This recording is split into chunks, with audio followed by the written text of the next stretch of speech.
Bonjour, je suis Christophe Rouja, je suis l'heureux fondateur du cabinet de conseiller de formation Réplique.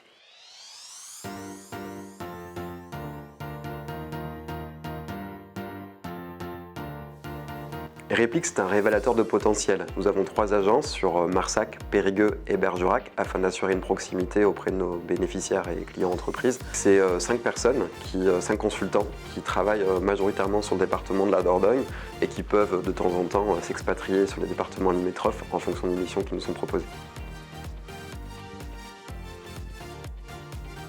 Nous avons 3 activités.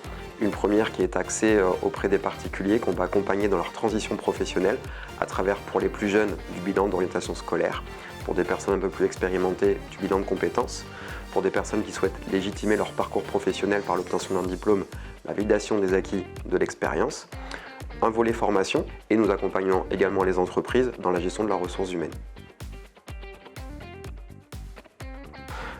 Il existe des signes avant-coureurs à la réalisation d'un bilan de compétences. Ça peut être tout simplement une peur d'aller au travail le matin, une certaine angoisse, une boule dans le ventre qui va faire qu'on va se sentir mal. Il peut y avoir tout simplement l'emploi qui ne vous satisfait pas.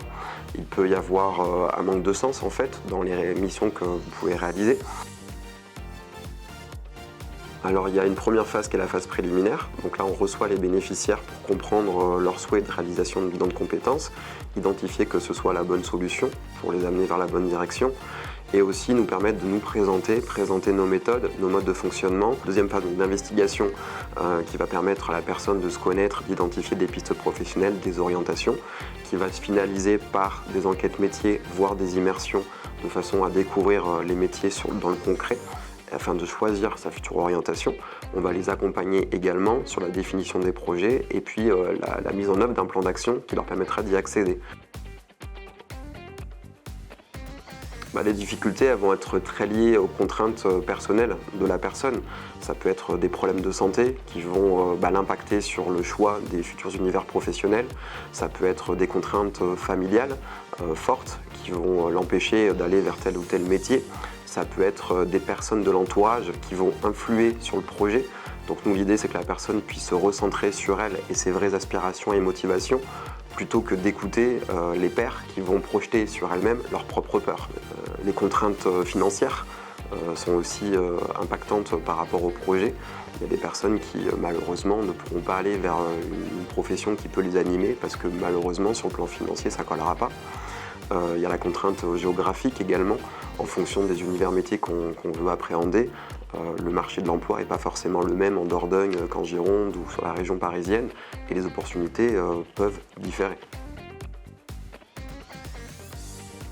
Durant la phase préliminaire, on fera le point justement sur le projet, identifier quelle est la meilleure solution et forcément valider sur le plan financier comment on peut opérer les choses. Il existe différentes solutions qui s'offrent aux bénéficiaires.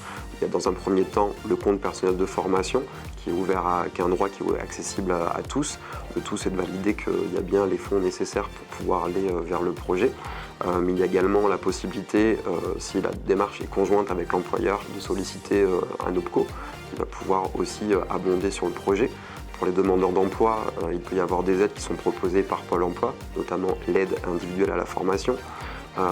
Il y a pour les travailleurs non salariés la possibilité de solliciter le fonds d'assurance formation du dirigeant et d'aller chercher également des budgets pour pouvoir se lancer sur la démarche de reconversion.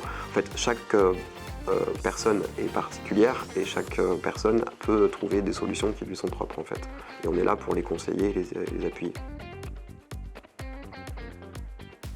La Dordogne regorge de pépites en termes d'entreprise. Il est important d'avoir une bonne connaissance du territoire. Il y a énormément de ressources sur notre département et on constate, même s'il y a un exode des personnes en place vers l'extérieur, des gens aussi qui viennent sur notre territoire, qui arrivent de différents départements, surtout depuis la Covid, parce qu'on a une qualité de vie qui est quand même hyper intéressante.